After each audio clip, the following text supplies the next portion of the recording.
como tá a questão do meio ambiente? Tanto o Aldo Rebelo, né, como já foi inclusive ministro do governo e acompanhou de perto, pesquisou de perto toda a situação do ambiental no Brasil, e você também como biólogo, né? Você também aborda Sim, bastante essa questão.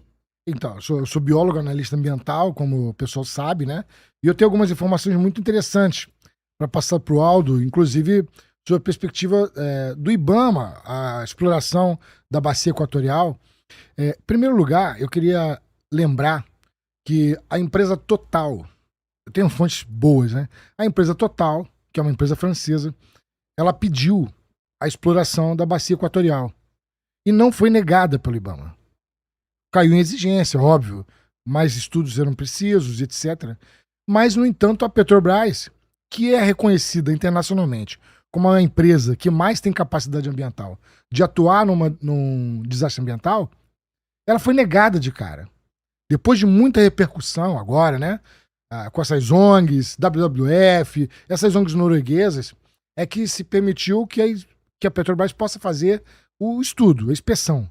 Mas já de cara foi negado no processo, foi negado que se possa fazer a exploração da bacia equatorial. Então, só para a gente ter uma ideia, mais ou menos, a Noruega ela tem um fundo trilionário onde ela pegou parte do recurso da exploração do petróleo e fez esse fundo. O fundo dela, ela empresta dinheiro para outros países e recebe juros. A gente teve a oportunidade de discutir sobre a exploração da bacia equatorial na Amazônia. A gente podia ter criado esse fundo. A gente podia ter pegado parte desse dinheiro, colocado nesse fundo, exigido coisas como, por exemplo, somente do lucro você poderia retirar parte dele. Desse lucro, algo teria que ser para educação, algo para saúde, algo para segurança, algo para reflorestamento da Amazônia e proteção e algo para transição energética. Porque já que o petróleo é energia do passado, mas não é tão passado assim, não tem que você tá tendo guerra aí para tudo quanto é lado, porque então a gente não transiciona? Porque para você transicionar, você precisa de dinheiro. Sem comida na mesa, você não tem preservação ambiental.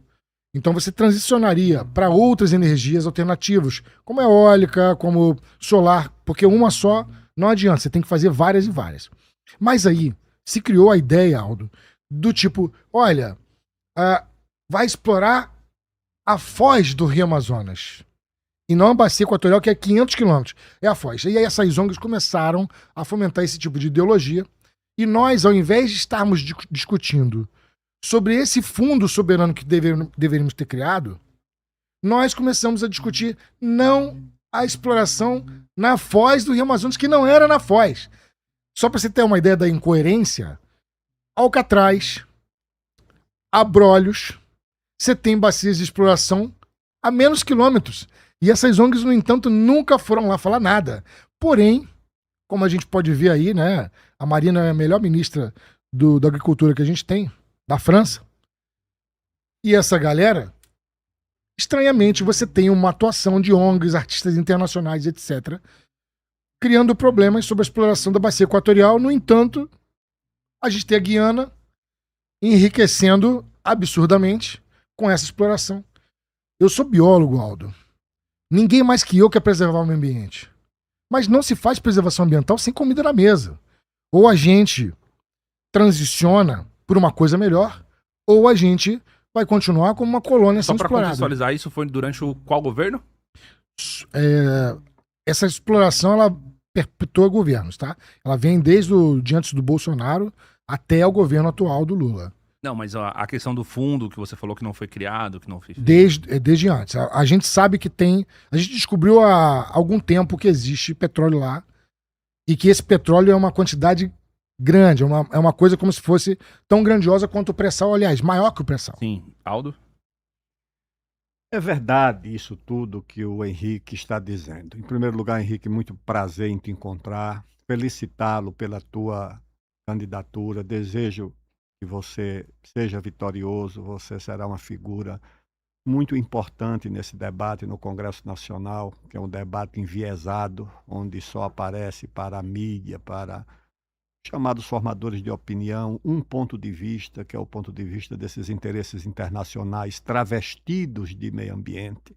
Então, a tua presença como biólogo experiente, analista e professor seria muito bom para o Congresso.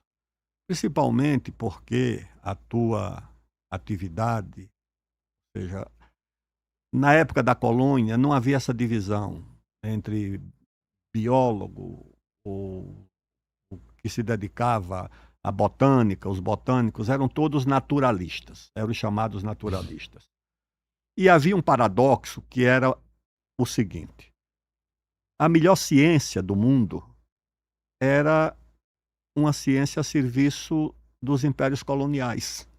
Era um paradoxo, porque era ciência de excelente qualidade, mas essa ciência estava a serviço dos impérios coloniais. Por isso que a Alemanha, a Inglaterra, Portugal, Holanda, França mandavam esses naturalistas para o Brasil, principalmente para a Amazônia. A Amazônia é frequentada por esses naturalistas, pelos biólogos dos séculos 18 e 19, que escreveram tratados de primeira qualidade, levaram amostras, fizeram o levantamento da zoologia e da botânica da Amazônia.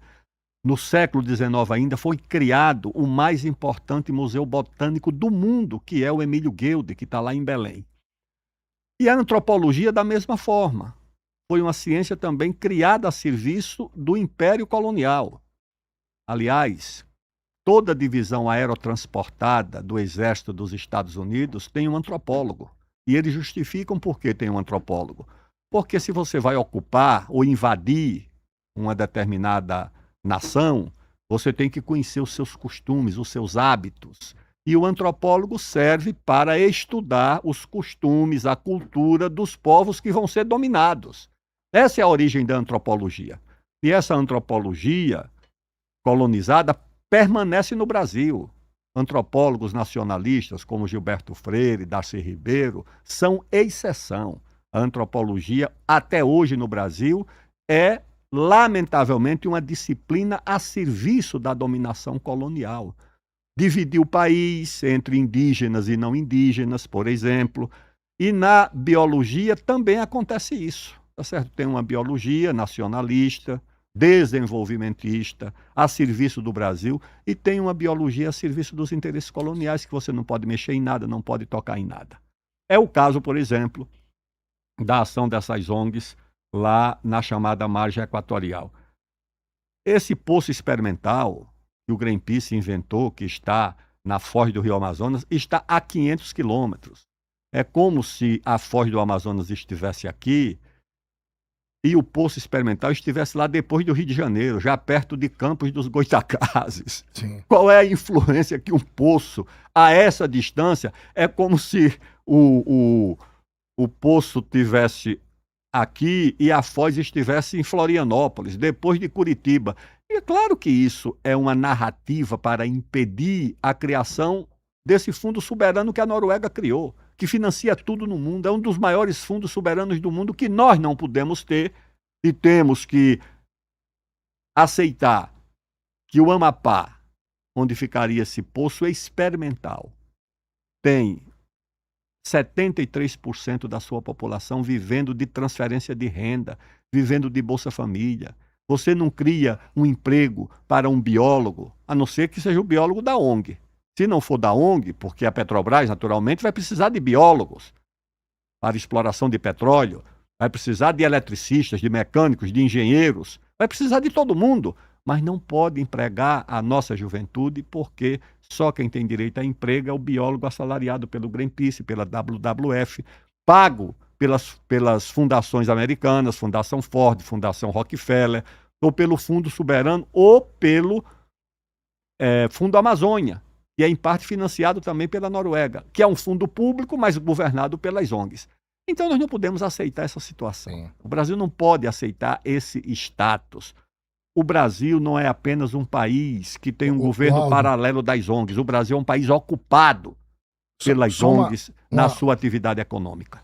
Só uma deixa aí vou deixar você continuar falando, que é bom eu te ouvir. Mas o Greenpeace e o WWF, eles não necessariamente usam o biólogo. Porque eles não precisam, eles pagam qualquer ambientalista, que são pessoas que nunca se especializaram em nada e vivem 30 anos aí, como a gente vê por aí, né? Ministros, etc. Nunca se especializaram e sempre bateram muito no peito que são ambientalistas, mas que a gente costuma dizer que não sabem por onde a galinha mija. Na verdade, quando eles vão utilizar biólogos ou alguns cientistas para fazer esse trabalho, eles pagam uma bolsa de mestrado ou doutorado, no Instituto Ford ou SIDE, para que este, lá dentro da sua bolsa, que é paga pelo governo brasileiro, porque o governo brasileiro que está sustentando esse cara lá, faça a sua tese defendendo as ideologias dessas ONGs norueguesas. Desculpa ter te interrompido. Não, mas é assim. E quando a Petrobras, a diretora de perfuração da Petrobras, deu uma declaração dizendo, olha, nós já gastamos mais de R$1 bilhão na tentativa de licenciamento de um poço experimental. E ela mesma fez a pergunta, qual a empresa do mundo está disposta a gastar R$1 bilhão? Não existe isso, nenhum board de uma empresa multinacional autoriza alguém a gastar R$1 bilhão para licenciar uma atividade econômica. E quando autoriza, vem a autorização carregada de condicionantes. E as condicionantes são as mais absurdas possíveis. Aí exige um hospital de fauna que custa R$200 milhões. Aí faz exigências, e as exigências fazem parte do não licenciamento pelo custo do licenciamento. O custo é tão elevado que não vale a pena. Claro que a Petrobras é muito rica, tem muito recurso, pode enfrentar esse custo, mas outras empresas não podem. Então é o seguinte, as condicionantes são também uma forma de você impedir o licenciamento. Tudo bem, você vai licenciar, agora você vai gastar com isso. Quando você olha, diz, não, isso aqui é inviável, e você desiste, que é o objetivo dessas corporações, que são autarquias, IBAMA, ICMBio, FUNAI, controladas de dentro por essas ONGs. As ONGs controlam de dentro, elas nem precisam ficar na Amazônia, elas ficam em Paris, em Barcelona, em São Paulo, no Rio de Janeiro, em Brasília, e os agentes trabalhando na Amazônia para impedir o desenvolvimento da região e o bem-estar da população que vive ali em condições precárias de vida, sem saneamento básico, sem luz elétrica, sem água encanada, sem água tratada. Essa é a situação que os nossos irmãos da Amazônia vivem.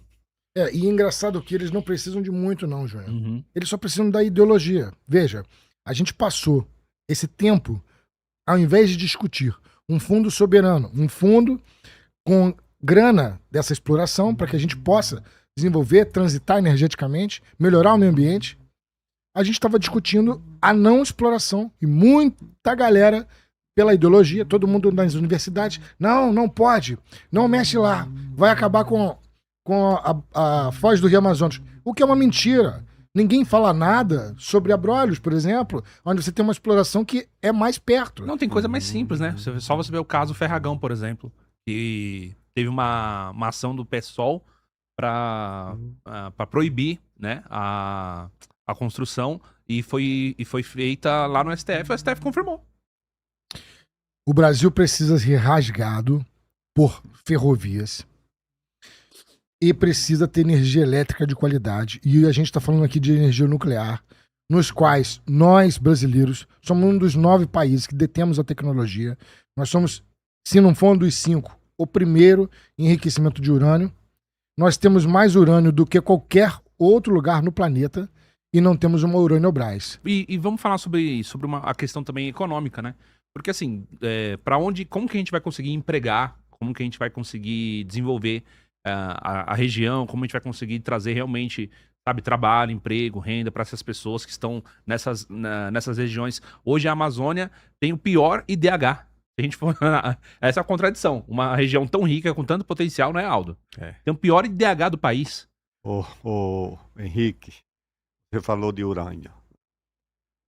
Eu fui ministro da Ciência e Tecnologia. E o Ministério da Ciência e Tecnologia é quem administra todas as empresas ligadas à atividade nuclear no Brasil. A INB e outras. E, portanto, estamos ligados com a atividade da produção, porque é o monopólio do Estado de urânio. Nós temos uma mina lá em Caetité, na Bahia, em operação, e uma segunda mina que não foi licenciada. E uma outra grande reserva de urânio, que vem junto com o fosfato, que é um insumo importante para a agricultura, está no município de Santa Quitéria, lá no Ceará. Ali nós temos urânio e fosfato. Há 30 anos que se tenta autorização para a operação dessa mina. Essa mina pode produzir mais de 1 milhão de toneladas de fosfato por ano, que nós importamos para a agricultura. E pode produzir mais de 2.000 toneladas de urânio. 2.000 toneladas de urânio é algo incalculável. O mundo não dispõe dessa quantidade. Agora, nós não conseguimos licenciar porque há um consórcio de órgãos ambientais, ONGs, interesses que se consorciam para impedir que o Brasil libere essa mina. Agora, enquanto isso, no município de Santa Quitéria, o PCC e o Comando Vermelho atuam abertamente, apoiam candidatos, expulsam cabos eleitorais. Isso tudo está na imprensa, está na mídia. Quem quiser procurar, procura a atuação do PCC em Santa Quitéria, para você ver o conflito entre a riqueza existente, que poderia libertar aquele município com o pagamento de royalties, empregando mão de obra no município, e o bloqueio imposto por essas ONGs, pelo Ministério Público, pelas autarquias do Estado brasileiro, e a atuação do crime organizado, inclusive expulsando da cidade pessoas por causa de disputa política. Essa é a situação do nosso país. Ou seja, você tem, por um lado, a riqueza. O Brasil é um país rico, muito rico, em tudo que você imaginar. 3 ou 4 países do mundo dispõem dessa cadeia, que é o urânio, a capacidade de enriquecer urânio e a capacidade de usar o urânio enriquecido. Muitos têm urânio, mas não sabem enriquecer. Outros têm urânio e não enriquecem e nem usam urânio enriquecido. Outros enriquecem, mas não têm urânio para enriquecer, tem que importar. Enriquece e usa, mas não tem a capacidade de recolher urânio no próprio solo. O Brasil dispõe exatamente do urânio, a reserva, a tecnologia do enriquecimento, as centrífugas de grande qualidade que nós temos, a tecnologia própria, porque isso não se copia e nem se licencia a tecnologia de enriquecimento de urânio. Aliás, não existe lei de propriedade intelectual, não existe lei de propriedade industrial, não existe lei de patentes na área nuclear. Por quê? Porque se houvesse lei de patentes, quem primeiro fizesse a bomba atômica patenteava e acabou. Não tem lei de patentes e não tem transferência de tecnologia. Pelo contrário, os acordos internacionais vedam a transferência de tecnologia nuclear. O tratado de não proliferação. Não proliferação não é das armas, é da tecnologia, porque a arma só é produzida por quem tem tecnologia.